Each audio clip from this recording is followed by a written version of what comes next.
Hello, everybody, and welcome to a special episode of Podcast to Connect, non-pushy marketing tips for business owners and community leaders, people that wear all of the hats and they're still making a podcast to promote everything that they're doing. First and foremost, I want to say Happy International Podcast Day. This is one of my favorite holidays in the world every year. On September 30th, many people around the world share what they know about podcasts, share podcasts they love, share how to make podcasts. There's so many different events that go on.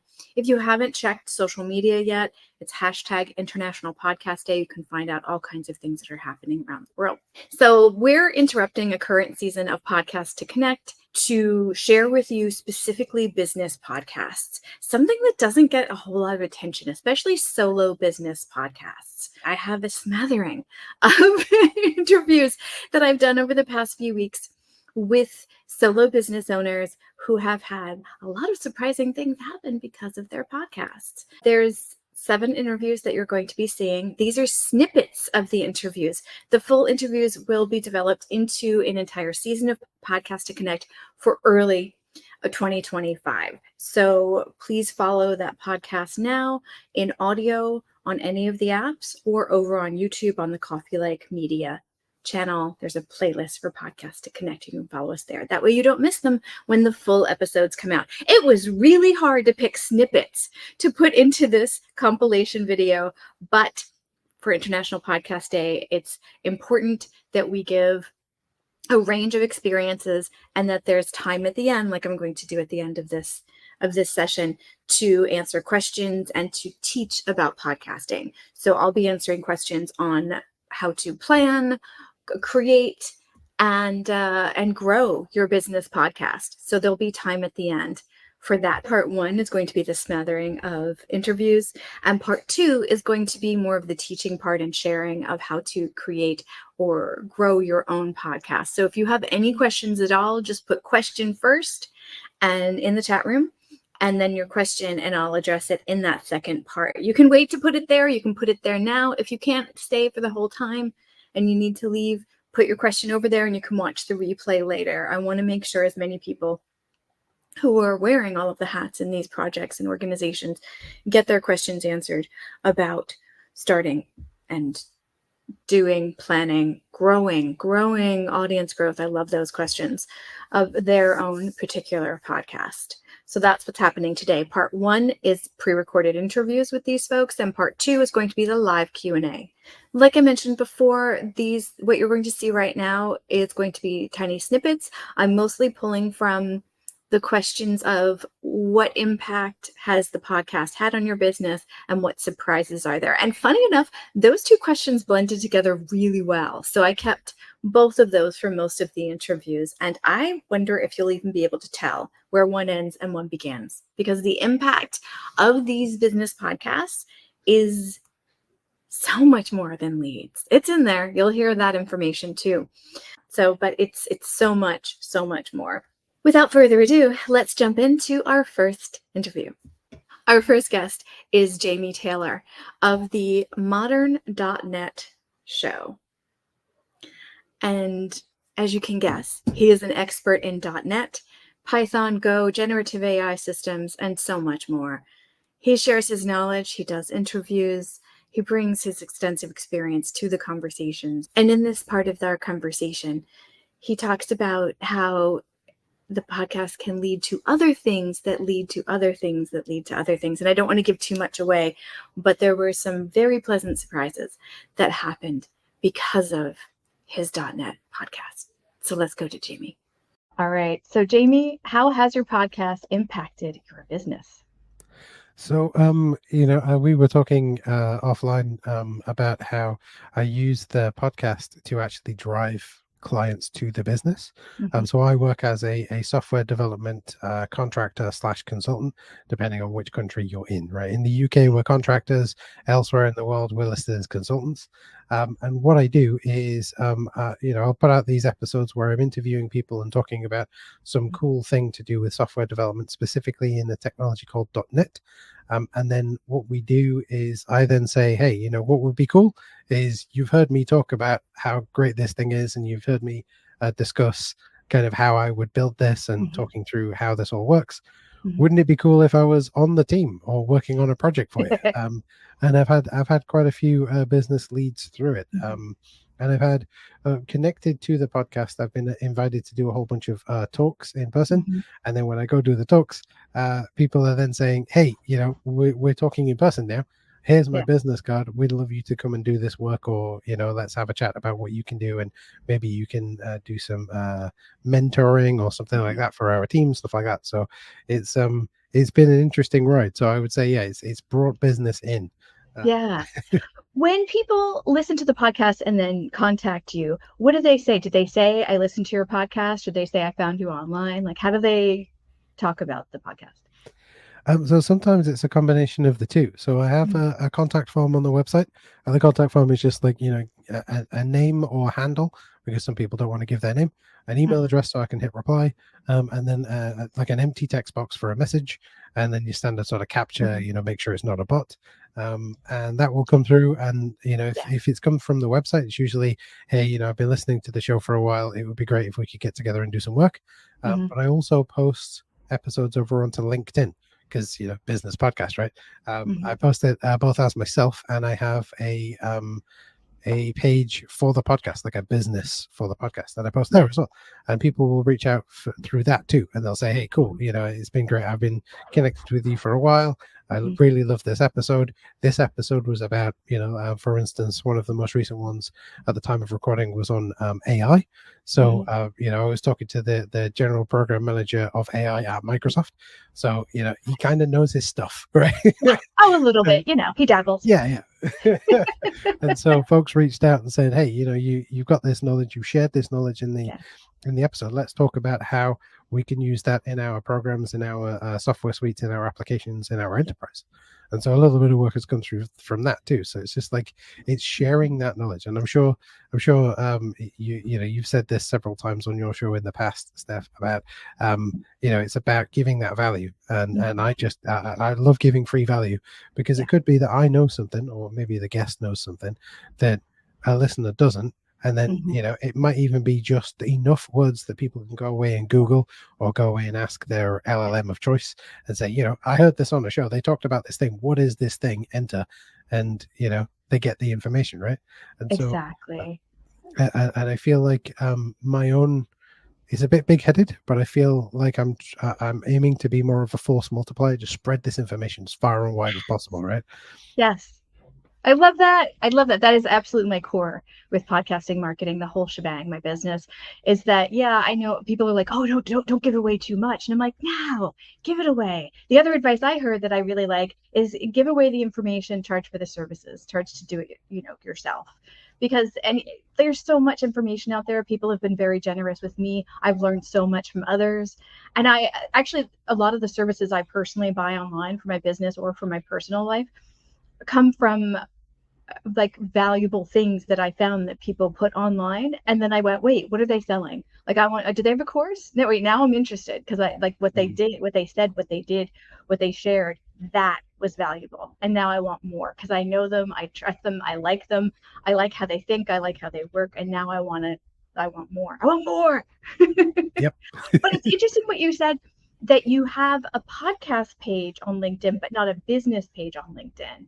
Can you Mhm. dig into that some more? Why'd you make that decision? Oh, so yeah, I've got a business page for the business as well, Okay. but I figured it would be really good to know who is connected with me specifically because of the podcast. Yeah. So then, Yeah. what I also do then is I roll that into, if anyone wants to sponsor the show, I can say, look, there's Mhm. this many followers on the artist formerly known as Twitter. There's Mhm. this many followers on LinkedIn. There are Yeah. this many subscribers on, say, YouTube or whatever. Mhm. It's pretty much impossible with an audio only podcast, which is what I produce, to Yeah. get an accurate subscriber count. But if I can Yeah. give all of the other information about Mhm. this many people on LinkedIn will see your message, this Mhm. many people on X or whatever we're calling it will see your message, Yeah. this many people on YouTube, this many people over on Apple Podcasts, because on the Mhm. Apple Podcast app, because it's obviously so tied to the iOS Yeah. operating system, they can then actually tie a download and a listen to an individual person, right? The same with Spotify, because it's a closed app, which is why all of these other apps have spun up really quickly, over the last few years. Hey, put your podcast on our app and we'll tell you how great you are, because we can then see legitimately how many people are watching, listening, consuming, right? Mm-hmm. So that's And kind of why, just so I've got those numbers. Sorry, Steph, I no, interrupted that's you fine.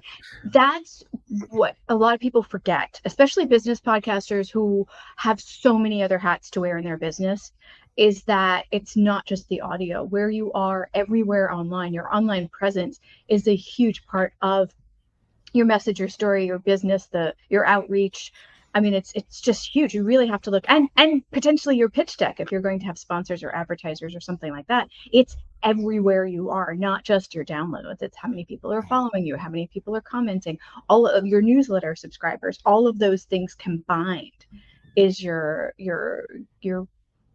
power on the online space, your impact. Yeah. So I'm really glad you said that. Staying on this side of the world and actually staying in the same city that I'm in Copenhagen, Denmark, we're moving on to my very own bookkeeper here in Denmark.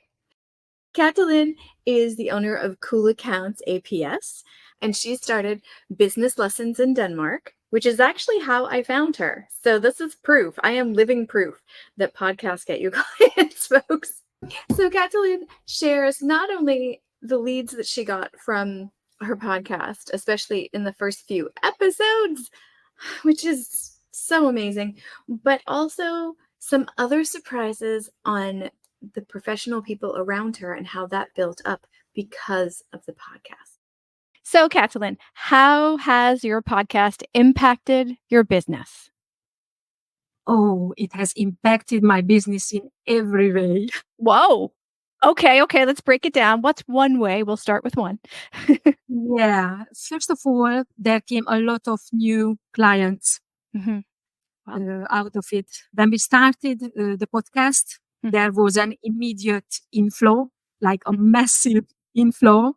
And later on, it became a little bit slower, but it's still, we still feel it.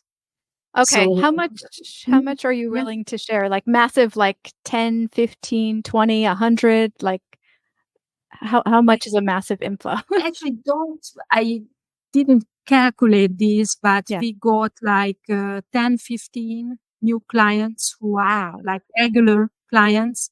Yeah. And we got ad hoc clients who maybe had one or two questions or booked a consultation with us, I don't know, maybe 50 or 100. Right. Wow. That's so quite many. Yes. That's amazing.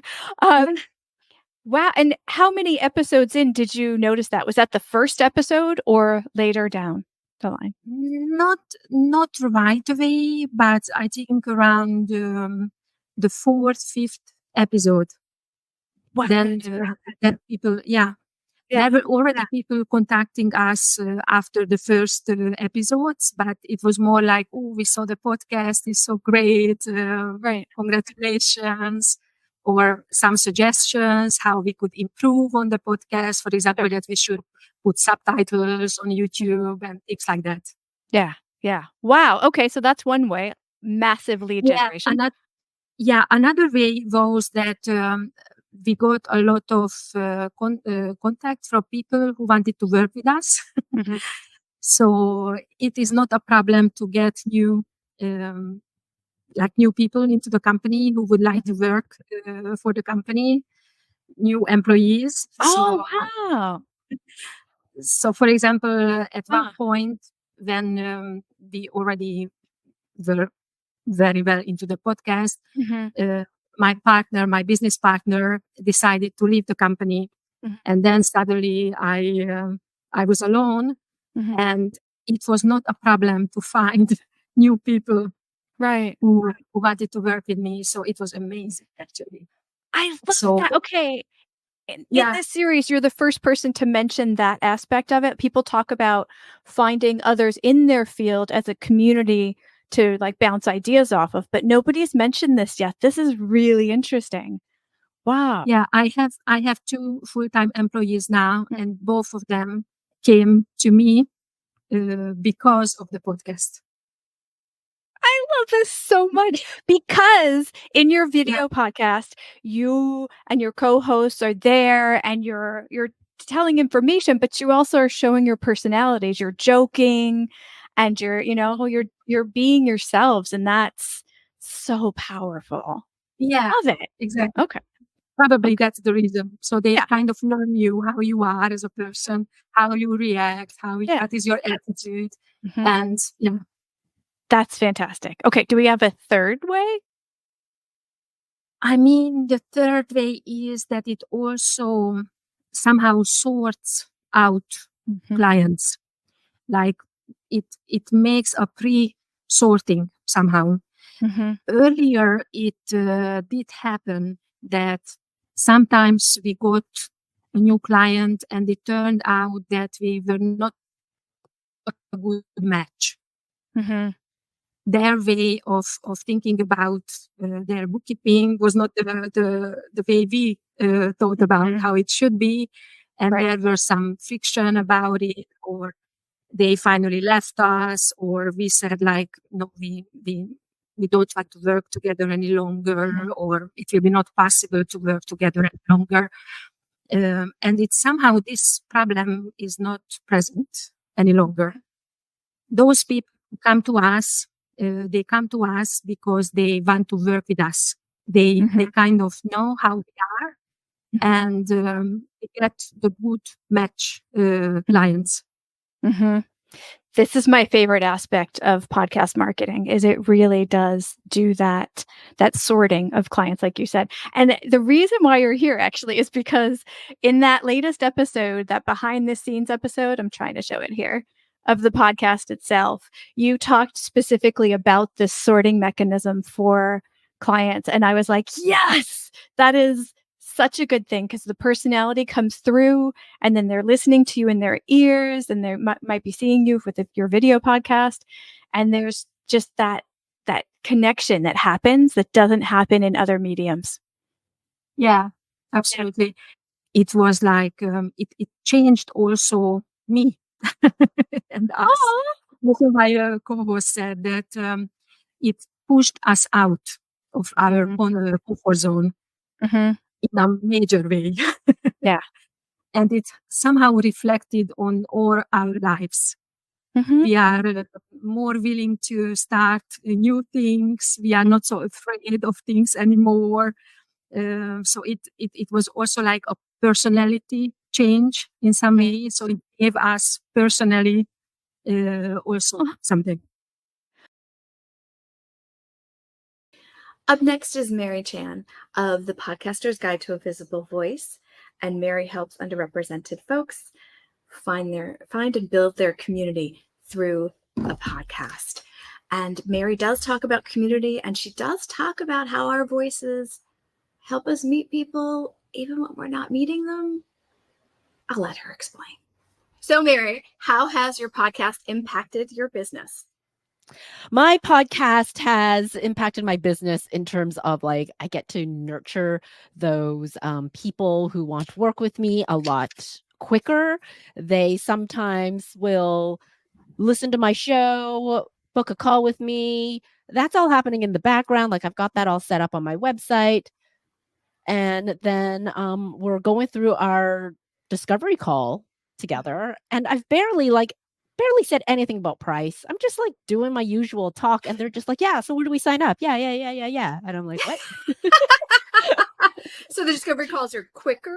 They're much quicker, because a lot of the times they'll come on and we'll talk for a bit, and then they'll say, you sound exactly like you are on your podcast. And that's when your podcast is working.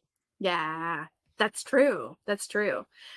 Do you find a difference in who reaches out for you for those discovery calls because of the podcast? I think the difference is just more, like I was saying, how the steps have gotten easier. It's no longer just I'm kind of interested in podcasting. I found you. We need to talk first. So I need to figure this out. And then we go through that process, right? And sometimes, not that it's wasted time, but you do book in more of those calls that lead to nothing. So having that podcast in the background, they've already done that research on you, and they kind of have a feel on how you work and your mindset and what you think about, so that it is that easy yes when they're actually on that call and meeting you for the first time. Yeah, it turns into a kind of filter in and of itself. Totally. Yeah. That's what a lot of people are saying. And I experience that as well. The people that are more about talking about how to work together than they are talking about, well, what does that mean? Or I don't even know if I want a podcast. I'm like, wait, what? No. And why are we talking? Yeah, I think you should do some research first, because there's such a hard start to begin with that if you don't even know anything about it, then that's a difficult conversation. Yeah. Yep. Definitely change that. What is the biggest surprise that's come out of having the podcast for your business? That sometimes it still works. Explain. Well, I don't know if it's like that, but it's self-doubt in myself, or like that imposter syndrome that you hear a lot about. But whenever someone, does say, oh, yeah, you sound like you're on your podcast, or I heard that on your podcast, you're just like, oh, whoa. Or someone, I was in a in-person networking thing, and they're like, oh, yeah, you talked about it in the last episode with so-and-so, right? And I was like, huh? What? Like, where did that come from? Like, it's just that surprising notion of, oh my gosh, all the stuff that I'm doing is working for the business. It actually works. Not that I didn't believe it to, but it's just that little bit of the imposter syndrome in you. And not only listening to you, but remembering it and bringing it up later. Yes. That's powerful. Yeah, I hear that with some of my clients too, right? Where they'll go to a conference that it's not even in the same city. Like, I'm on the West Coast, my clients on the West Coast, they went to a conference out in the East Coast, and someone like tapped them on their shoulder and like, oh, are you so-and-so from the so-and-so podcast? I recognize your voice. And they were just like shell-shocked, because like, what? Yeah. It's that immediate connection, that intimate connection with your voice that you have on a podcast. That it doesn't work on like blogs or the printed page or and social media to some extent too. Yeah. Agreed. Because there's more time spent with someone, I think, in a podcast than in social media. Social media is so quick and so short. Exactly. Yeah, like I even say to some of my people that I spend so much more time listening to someone's show, especially if they have like one every single week, than I do with some of my family members. I know these podcast hosts so much more than my family. you know? Oh, Mary, wait. Basically, I don't call my mom enough. That's what I'm saying. Gotcha. Okay. We won't tell her. Yeah. This is part of Podcast to Connect. We're in the middle of a season right now where we're following April from Doorkey Podcast through a series of kind of like mini coaching sessions where we're working through her audience growth. The entire season is focused on audience growth for her history podcast. It's an entire season. We're at episode 2. It'll go to episode 8 by the end of the year. So please do join us for that. And now on to Paul Rosenblum of the Not Boring Small Business Bookkeeping and Accounting Podcast. And yes, I had to look because this is the longest podcast title on my own app. In this clip, Paul shares the unique reason why he initially started his podcast and the surprises that came, especially this unique connection that he'll talk about. So, Paul, how has your podcast impacted your business? Not in the way that most people think, because when I started the podcast, I was already a bookkeeper for 25 or 30 years. I was already teaching QuickBooks and bookkeeping and accounting for 30 years. So my expectation and my purpose for starting the podcast was not to build the business, which I would guess that that's what most people want to do with a podcast, is to help them market and build their business. I didn't want to do that. My purpose of going into a podcast at the very beginning was to disseminate the information that I have learned in the last 30 years through some very, very good people Luckily, I met good people along the way, and I wanted to pay the universe forward. That's so And sweet. that was my original idea. And Right. after you and I started working together, May of 2023, Mhm. you kind of opened my thinking into other things. Like it's not just disseminating the information, it's information that people are not getting elsewhere. They're Mhm. not getting it in the education field.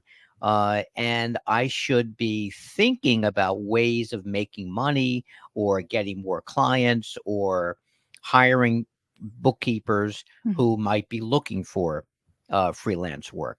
So over a period of time, I'm using the podcast to do other things. But one of the things that the podcast has really given me is um, it has validated my Mhm. wealth of knowledge Mhm. that I never really got a lot of validation. I mean, I always got good reviews and evaluations in every class that I ever taught, and Mhm. I have always had clients who have liked me and continued relationships for 10 or 12 or 15 years. Right. But I've never really gotten the kind of validation as I get from people who write to me and give me reviews online. There's a couple of Apple reviews that every time I read them, Yeah. I can't That's believe so it. awesome. Can we dig So, into the emails? I mean, not specifics on the emails that people sent you because those are private, but the types of emails that you get, because I've never seen a podcast get or a podcast host get so many long, passionate emails about a topic before. Can you talk a little bit about that? well, there are really a couple of groups of people. Mhm. Bookkeepers are one of the groups that send me email thanking me for the podcast because they listen to other podcasts and they find them either too long or too Mhm. hard to understand, or they're selling Too something every boring. 2 minutes or too boring or Yeah. whatever. And I get email on a regular basis now from Mhm. bookkeepers who are saying, I look forward to your next episode because you explain things in such an easy way that Mhm. even I can understand it, is really what their point is. So that's one group of people. I just got an email saying that they listen to other podcasts, but they listen to my podcast when they do treadmill in the morning, which I thought was great. That's I awesome. love that. So I'm in someone's ears when they're running on the treadmill. Um, and then that's one group. And then the other Mhm. group seems to be a couple of educators, people who are teaching bookkeeping, Mhm. who told me in email that they are using several of my episodes for either class conversations or Mhm. homework assignments. And that's what kind of got me thinking to it would be great to get back into education, Mhm. but in a unique way. I don't want to take a day out of the office and teach in front of people. Right. But if I can do this through the podcast, then that Mhm. would actually help expand the business, going back to the original question. Mhm. So yeah, it's great hearing from people who listen to the podcast. I have one email I got last December, and I started reading the email, and she said, I'm traveling home. I live in Canada. Mhm. I'm traveling home. I'm sitting in an airport, and I just found your podcast and listened to 5 or 6 episodes, and Yeah. I'm a bookkeeper, Mhm. and I love the way you explain things and all this validation. It was great. And to make a Mhm. long story short, we email almost every day, Mhm. and she just got married to someone who she's been with for about 10 or 12 years. So Yeah. she's off the market. Unfortunately, I'm very jealous. Um, but we talk bookkeeping all the time, and I Yeah. bounce ideas off of her. She bounces ideas off of me. They were in the car once, about 2 months ago, going up to her into their Yeah. another place that they own, I guess, and they were listening to podcast Mhm. episodes and texting me. I was at the pool. I She was remember texting me at that. the Yeah. same time. That absolutely blew my mind. I love that when you shared that they were listening to episode after episode on a road trip, and I'm like, that's Yep. like a podcasting dream to have somebody that engaged with what you're doing. Yeah, I just thought that was so, and that's one of the things that the podcast has really done for me. It validates what I've done for the last 30 years. And it's stroking That's my huge. ego every day, which is really, and I need that. So That's huge. Mile Middleness of the Remote Work Europe podcast and community shares the benefits of a podcast as a content vehicle, as well as how it's helped her with speaking engagements. And we also talk about the slippery return on investment road that some business podcasters go on and how to avoid that. So how far in do you feel like you started to reap the benefits of the podcast? I think, I mean, when it comes to financial benefits or business benefits directly from the show itself, I'm not there yet. I mean, I don't have a sponsor. I'm not actively promoting it. The show is currently on hiatus. So from that point of view, I would say still a work in progress, even though I'm not really working it very hard. But from a relationship point of view, as a content vehicle, very much so already. Even when I was effectively doing it for someone else, it was building my personal brand and authority. It was getting my voice out there. I'm sure it's helped attract in-person speaking engagements because people know my voice and they know how I sound. For some reason, people like British accents in podcasting. I don't know what that is about, because for me, it's just the normal way of talking. It's that, yeah. Yeah, coming from an American who grew up in the 80s and 90s where there was a really big, like, woo, over British accents in music and anywhere, I can That's say, so yeah, funny. there's something extra. Just adding on that accent does something a little extra. So you're lucky in that regard. Yep. Great voice for podcasting. So it's for me, it's just really a way to kind of be out there without having to necessarily travel to an event, which is complicated and expensive and time consuming. So Yeah, but you bring up a good question about the return on investment of a podcast because there's the what does the podcast bring in, which for a lot of folks, especially business folks, it's not necessarily making money off of the podcast, although you did have a client fund the podcast, like do it as yes, a project initially, for a yeah. client. Initially, most people, it's the lead magnet that brings people into the business, and then X, Y, and Z can happen.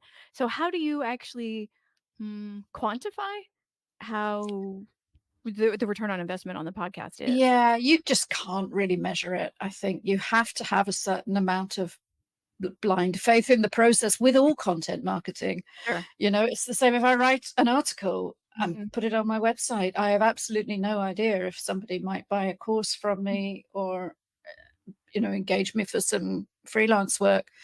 It's almost impossible to ever draw a straight line between one piece of content and an outcome. I have to just see it all as part of a mix, which is aligned tactically to be about a certain message and a certain agenda and keep getting it out there. So podcasting definitely has its place in that, as does video.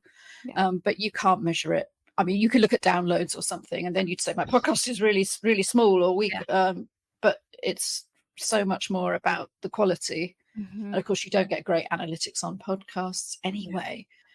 The best thing is when somebody says, I heard about you on, or I heard you on, then you can say, okay, there's a particular connection there. But that's always going to be anecdata. Yes, absolutely. And the more I dig into YouTube analytics, the more annoyed I get that 20 years into podcasting, that 20 years into podcasting, we still have such a slippery analytics framework. It's terrible. It's terrible. I mean, it's okay for general trends, but it's not terribly good for anything else. Whereas, yeah, YouTube is just ridiculous with what they provide.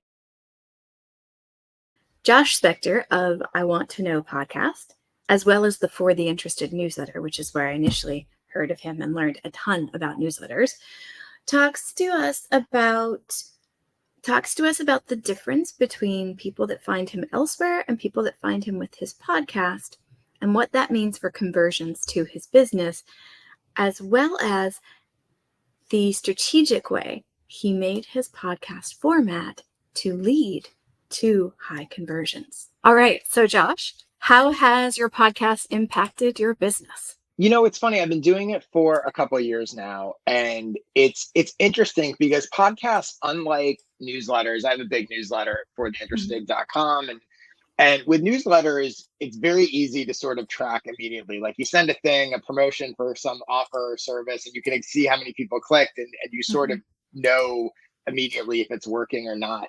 And with podcasts, I found that a lot of times I find out after the fact. So I know it has helped in terms of people buying my services and hiring me, and I help people hire me to help them get more clients from their content. But what's interesting is a lot of times I don't know it until after they even purchase. And I go, oh, how did you hear about me? What led you to buy? And they're like, oh, I listen to your podcast all the time. And I don't have specific numbers on it, but I know that my buyers are way over indexing on listening to my podcast. Right. So like my newsletter is much bigger than my podcast. I do a couple of thousand downloads a month, something like that.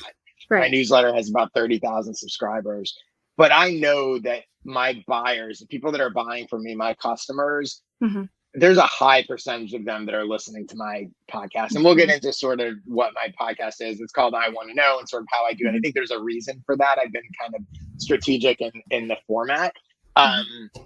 But that is definitely, so, it's definitely grown. I don't think it's necessarily grown my audience, but I do think it's grown my business. I think that podcast is leading people to buy. Okay, so it is attracting new listeners, but it sounds like it's also keeping your current clients in your business for any new products or services that you have as well. For me, I think what it does. So first of all, my podcast is called I Want to Know. You can go to joshspector.com/podcast to learn about it and check it out. And the basic premise of the podcast is, as opposed to most shows where the host is interviewing other people, which is really a showcase for the guest's expertise, my business is all about people hiring me to help them. So I wanted to create a show that's a showcase for my expertise. So in most episodes of my show, a guest comes on, they ask me 3 questions about content strategy, and it's really like recording a coaching call, right? Yeah. And there's no sort of like that. It's very like no fluff, like we get right into it, and that's what it is.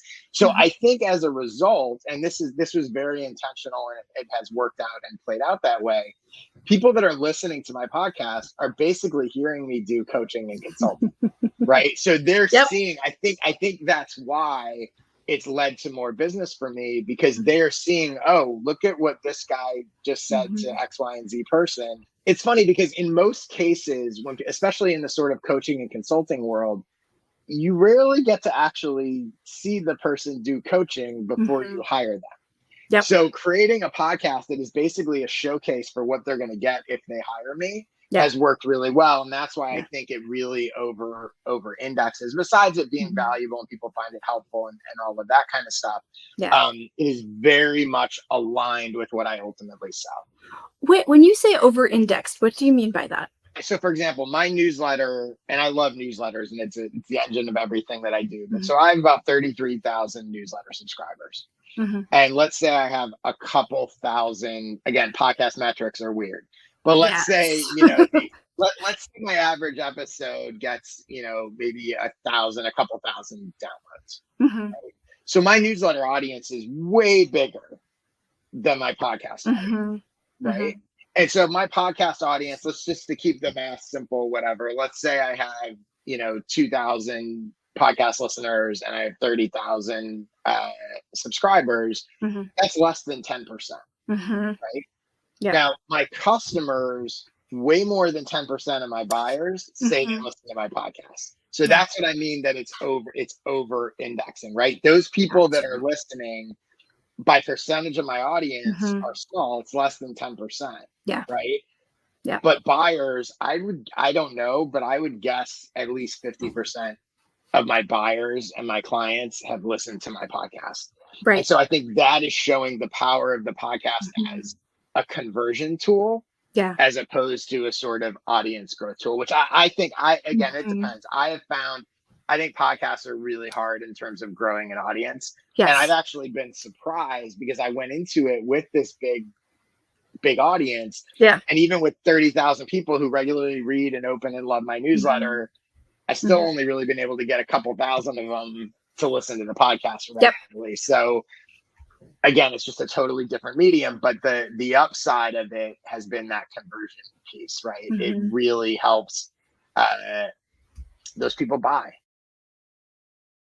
Kate Donovan of Fried, the Burnout Podcast, started her podcast to help finish a book. And then all of this happened. I didn't start a podcast for business purposes. It wasn't until the podcast was out for a year that people started contacting me for coaching. And I was like, oh, that's marketing. Like, it wasn't the reason that I started it though. So it didn't occur to me for the first year that I could even use it that way. Why did you start it then? Because my dead grandmothers told me to. Explain. I had just moved back to the States, and I was planning on opening an acupuncture office, and I was getting our lives organized. My husband got back, started working right away. I had probably 6 to 8 weeks to just sort of like find us an apartment, get us furniture, undo all the other stuff. Yep. And as I was doing those things, I was also found my new favorite exercise class, ruptured my Achilles, was going to be unable to open an acupuncture practice because I wasn't going to be able to stand or walk or move. Right. So now all of a sudden I'm in bed. I have no way of changing any of this.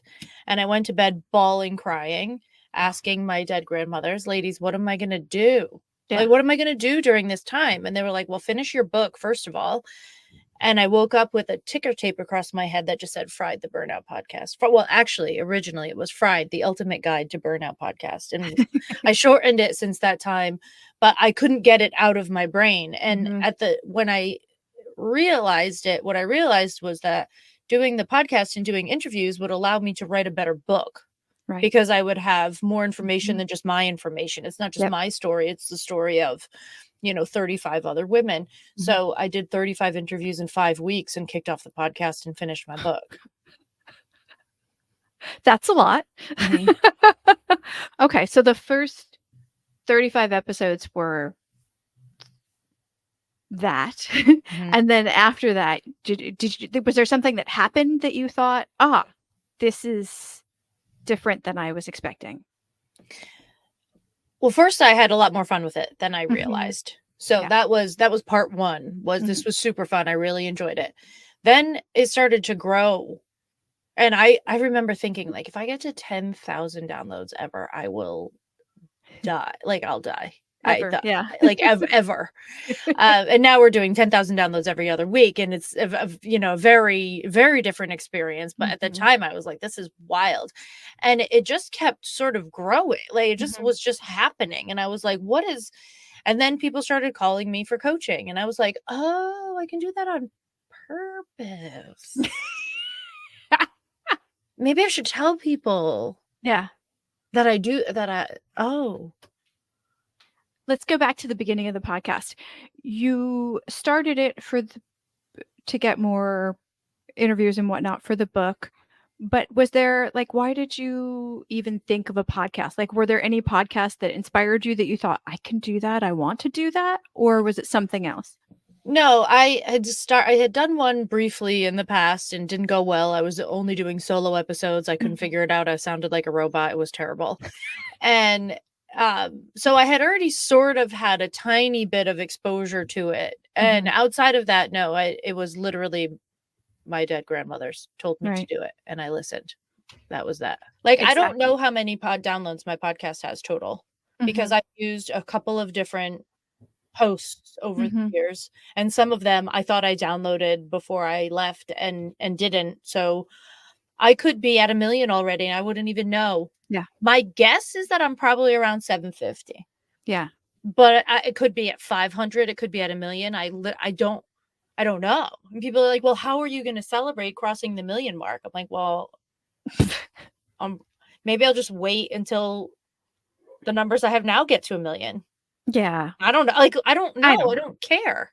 Exactly. I think if you need to celebrate something like that with a business podcast, I think years of doing it is probably more appropriate. But just, I mean, I don't think any of that really needs to happen. Whatever. Yeah. Whatever.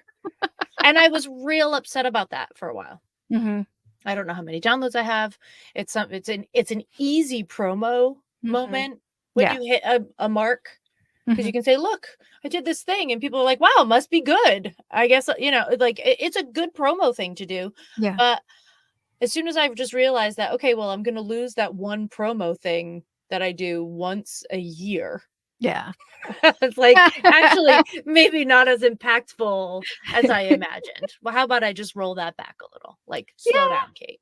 And you can estimate if you kind of remember what they were. I mean, if you Ish. really need to. I actually took the numbers. I had some estimates up that I kept up on my pegboard behind my desk for a while, and I took them down this weekend when I did a decluttering this weekend, and I took them down, and I was like, I don't actually care about this. Yeah. It doesn't matter. Yeah. Because you've gotten clearer about what does. Yeah. What are we measuring? Right now we're measuring people that enter our online course. That's what we're measuring. Yep. So I don't care if 5 people are listening or 500,000.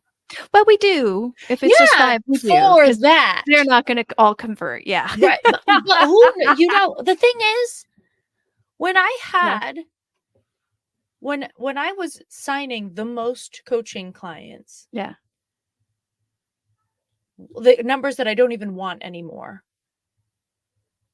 I was probably at around like 75 to 150 downloads a month. But the people that were listening found me right from the beginning and were very invested. Yep. And that was that. Yep. And there wasn't any other help around at that time for burnout. Nothing else really existed at that time. So I was their only option. I was the only podcast, and I was their only option. Yeah. In listening to Paul, Maya, Kathleen, Kate, Jamie, Mary, and Josh's stories about their business podcast, I'm sure you're understanding the nuances of how different their experiences have been, how different their motivations were, the surprises that happened to them, the different impacts that it's had on their business and on their lives. And this is why trying to take every podcast should do this kind of scenario and plan and putting it on a business podcast for solo business owners experience just doesn't work. And that's why I encourage people to really spend the time to dive into their podcast why for their business and figure out what their metrics are, what their reasons are, what their goal for the podcast is, and really tailor all of that. Because if you're running a solo business, you know how different your business is to everybody else's. And your podcast is no different. It can be, as you have heard, the most powerful, impactful, and connective tool that you have in your business toolbox to help you find the right people to bring into your business and your life. podcast2connect.substack.com is where you can follow the newsletter that does keep going weekly, even when we're not in season. The second thing is if you need any help, coffeelikemedia.com is where you can find all of my products and services and other resources that you can download for free. Whatever you do, I hope you have benefited from the wisdom of the experiences of these 7 folks and their business podcasting. Thank you so much. Bye-bye.